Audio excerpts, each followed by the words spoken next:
Channel को subscribe करें और वीडियो नोटिफिकेशन के लिए बेल आइकन जरूर दबाएं। जय हिंद दोस्तों, मेरा नाम है पुष्पेंद्र सिंह और मैं हूं परीक्षा दृष्टि से और आप परीक्षा दृष्टि यूट्यूब चैनल देखना प्रारंभ कर चुके हैं। तो फ्रेंड्स, जैसा कि आपको पता है कि आरआरबी एनटीपीसी का बैच चल रहा है और सॉरी मैं कल क्लास नहीं ले पाया था कुछ रीजन से, ठीक है ना। तो आज हम लोग पढ़ते हैं क्या, विटामिन। विटामिन से पक्का है कुछ ना कुछ क्वेश्चन पूछे जाते हैं, तो आज हम लोग विटामिन पढ़ेंगे, ठीक है ना। तो विटामिन के बारे में बता दें कि विटामिन जो आपके सामने लिखा हो, कुछ मैंने बोर्ड पे पहले लिख लिया है ताकि काफी ज्यादा टाइम ना लगे। तो देखिए, आइए टॉपिक पे चलते हैं। देखिए, सबसे पहले आपका विटामिन लिखा है, तो विटामिन बात आती है आखिर विटामिन होते क्या है। तो एक बात याद रखिएगा, जो विटामिन होते हैं वो जटिल कार्बनिक यौगिक होते हैं। जो विटामिन होते हैं, ये विटामिन क्या होते हैं, ये विटामिन होते हैं जटिल कार्बनिक यौगिक। क्या होते हैं ये जटिल कार्बनिक यौगिक होते हैं ये, ठीक है ना। क्या होते हैं, जटिल कार्बनिक यौगिक होते हैं। देखिए, नोट्स बनाते चलिएगा तो ज्यादा बेहतर रहेगा, ठीक है ना। तो ये जटिल कार्बनिक यौगिक होते हैं जो शरीर में क्या करते हैं, शरीर में उपापचयी अभिक्रियाओं, उत्प्रेरकों की क्रियाओं को नियंत्रित करते हैं। किसे, ये उपापचयी अभिक्रियाओं और उत्प्रेरकों को, जो हमारे बॉडी में जो उपापचयी अभिक्रियाएं होती हैं, जो उत्प्रेरक होते हैं, उन्हें क्या करते हैं विटामिन, उन्हें कंट्रोल करते हैं, उन्हें नियंत्रित करते हैं, ठीक है ना। विटामिन जो होते हैं वो हमारे शरीर में सूक्ष्म मात्रा में इनकी जरूर आवश्यकता होती है, ठीक है ना। जो विटामिन होते हैं हमारे शरीर में, उनमें क्या होती है, सूक्ष्म मात्रा में हमें आवश्यकता होती है, परंतु ये अत्यधिक महत्वपूर्ण भूमिका निभाते हैं। हमारे शरीर में तो इनकी बहुत कम जरूरत पड़ती है, लेकिन जो इनकी भूमिका होती है वो बहुत ज्यादा होती है। यदि कोई भी इस हल्का से विटामिन कम हुआ तो हम किसी न किसी रोग का शिकार हो जाते हैं, ठीक है ना। यदि इसकी कमी हो जाती है तो विभिन्न रोग होते हैं, जैसे बेरी वेरी हुआ, रतौंधी हुआ, कभी भार में कमी हो गई, ठीक है ना, कभी आंखें कमजोर हो गई। बहुत सारे ऐसे रीजन्स हैं जो क्या हो जाते हैं, जिनकी कमी से हम लोग रोग हो जाते हैं, ठीक है ना। दूसरी चीज, विटामिन के बारे में बता दें कि विटामिन का जो संश्लेषण होता है, जो विटामिन बनते हैं वो हमारे शरीर में नहीं बनते हैं, ठीक है ना। तो इस बात को याद रखिएगा, यदि आपके एग्जाम कभी पूछा जाता है या कुछ है तो इस बात को याद रखिएगा कि विटामिन का हमारे शरीर में संश्लेषण नहीं होता है। ये क्या होते हैं, ये हम बाह्य स्रोतों से भोजन के माध्यम से प्राप्त करते हैं। विटामिन को हम क्या करते हैं, बाह्य स्रोतों से भोजन के माध्यम से प्राप्त करते हैं। इनका संश्लेषण हमारे शरीर में नहीं होता है। लेकिन अब मैं इस लाइन को आखिर क्यों बता रहा हूं, इसलिए बता रहा हूं क्योंकि इसमें प्रश्न पूछा जाता है और यह पूछा जाता है कि आखिर ऐसे कौन से विटामिन हैं जिनका हमारे शरीर में संश्लेषण होता है। अभी मैंने कहा कि हमारे शरीर में विटामिन का संश्लेषण नहीं होता है। हमारे शरीर में विटामिन का जो संश्लेषण है, जो विटामिन का संश्लेषण है, यानी जो संश्लेषण होता है, यानी जो विटामिन बनते हैं उनका संश्लेषण नहीं होता है, ठीक है ना। तो फिर आखिर मैं बता क्यों रहा हूं, इसलिए मैं बता रहा हूं क्योंकि इसमें अपवाद है, और वो अपवाद स्वरूप क्या है, विटामिन डी और विटामिन के। जो विटामिन डी और विटामिन के होते हैं, कौन से, जो विटामिन डी और विटामिन के होते हैं, ये दो ऐसे हैं जो कि अपवाद हैं, ठीक है ना। बाकी विटामिन का हमारे शरीर में संश्लेषण नहीं होता है। सभी विटामिन को हम लोग क्या करते हैं, भोजन के माध्यम से प्राप्त करते हैं, ठीक है ना।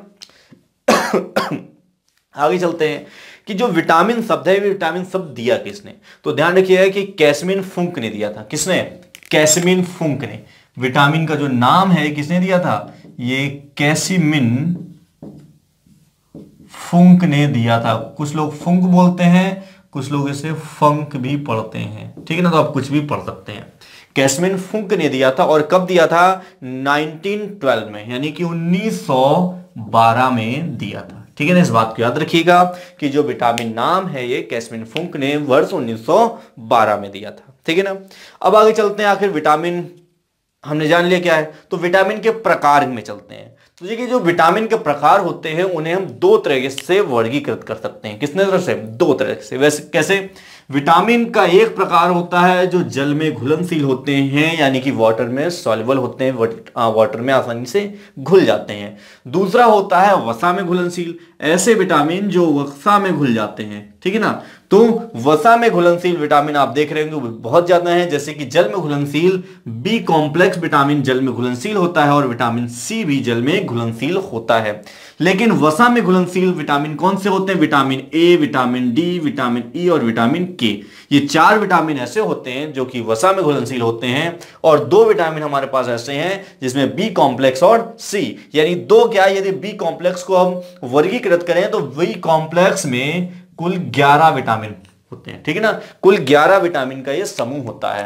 तो इन 2 तरीकों से हम लोग वर्गीकृत करते हैं। तो अब हम आते हैं किस पे? सबसे पहले हम प्रारंभ करते हैं विटामिन ए से पढ़ना, ठीक है ना। किससे स्टार्ट करते हैं? हम लोग आते हैं विटामिन ए से प्रारंभ करना, कि जो विटामिन ए है वो क्या है, इसके बारे में हम लोग जानते हैं।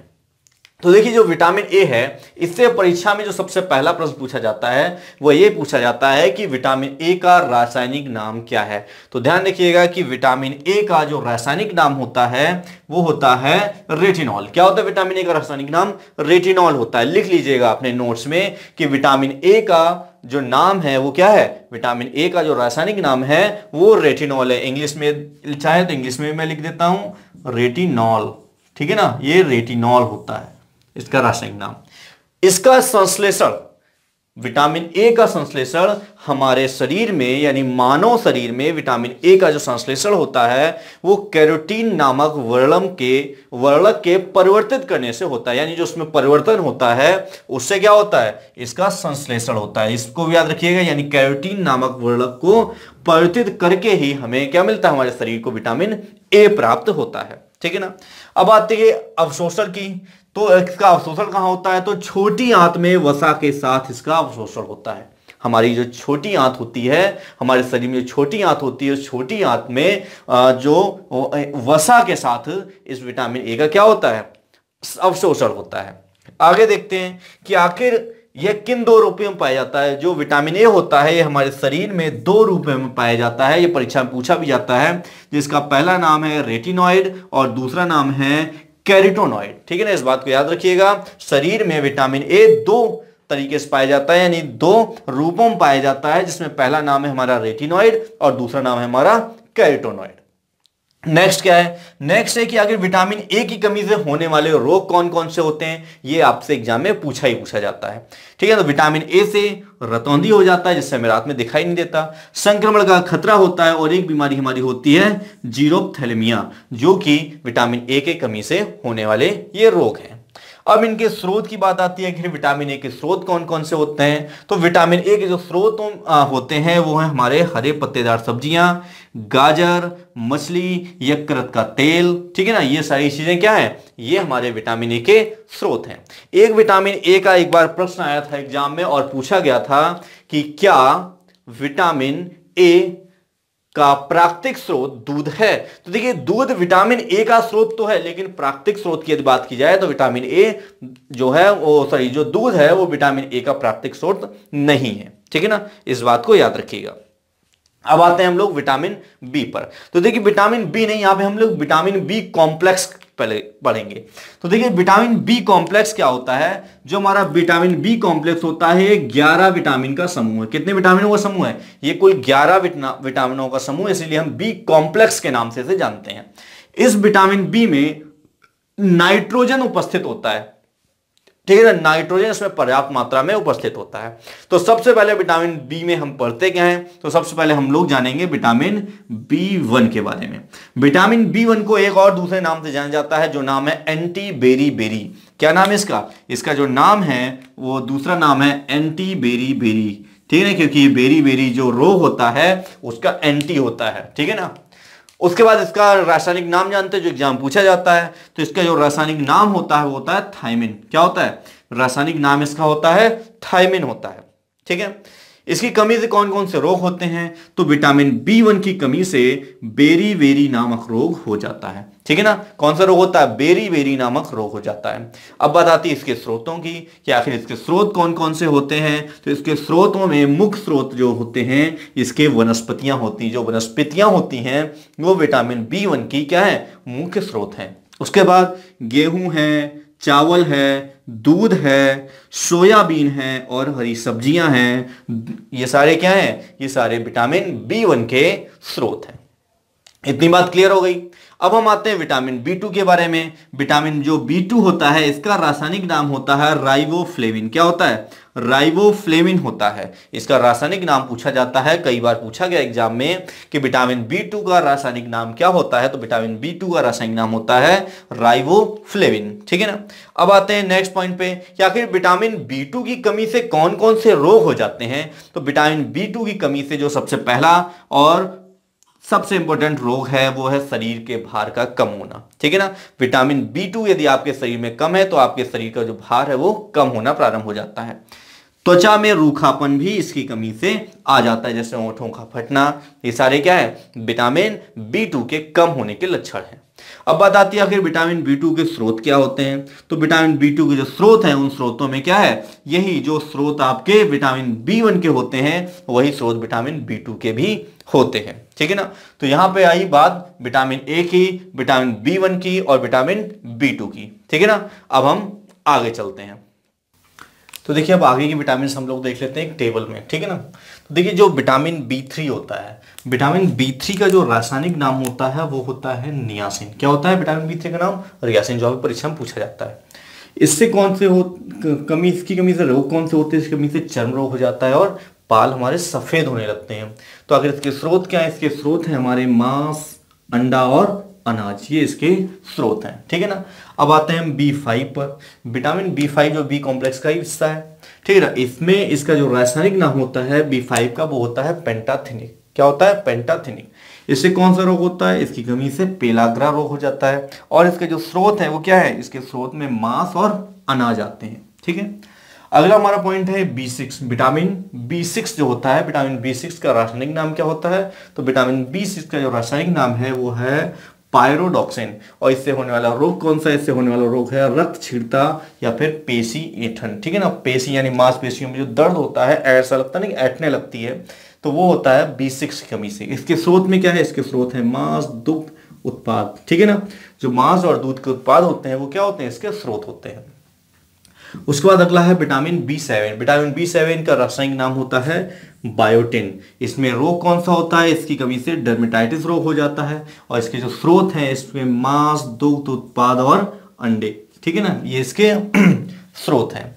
उसके बाद विटामिन B9 आया। विटामिन B9 भी बी कॉम्प्लेक्स का हिस्सा है, तो इसको हम बोलते हैं फॉलिक एसिड। क्या बोलते हैं? Folic acid. रासायनिक नाम इसका फॉलिक एसिड है। इसके जो रोग हैं, रोग में रक्ताल्पता और कुंठित बुद्धि आती है और स्रोत में इसकी हरी सब्जियां और सोयाबीन आती है। ठीक है।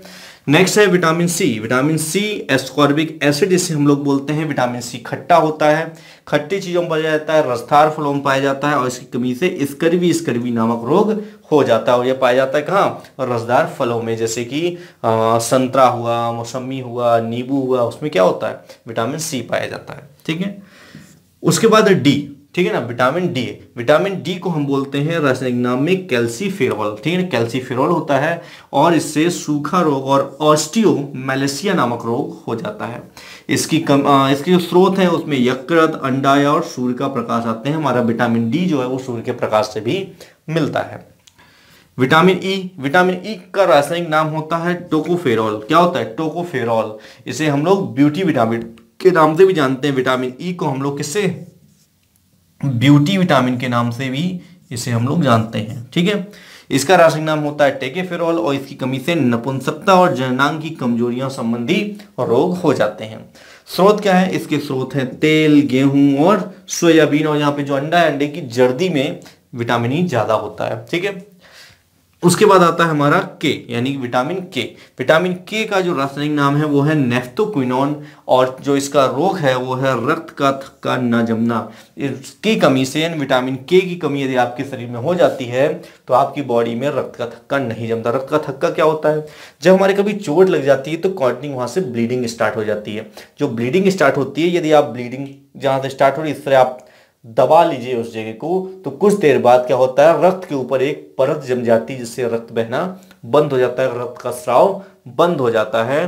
तो उसके ऊपर जो लिक्विड के ऊपर जो एक परत जम जाती है वही होता है थक्का बनना। ठीक है ना। एक थक्का बन जाता है, वह उसी को वो, यदि विटामिन के की आपके शरीर में कमी है तो थक्का नहीं बनेगा। तो हरी पत्ती, अंडा, जिगर और सोयाबीन जैसी चीजों में आपका क्या होता है, विटामिन के होता है। ठीक है ना। तो ये रही विटामिनों की बात, और फिर आगे हम नेक्स्ट टॉपिक पे बात करेंगे। ठीक है ना। तब तक के लिए धन्यवाद।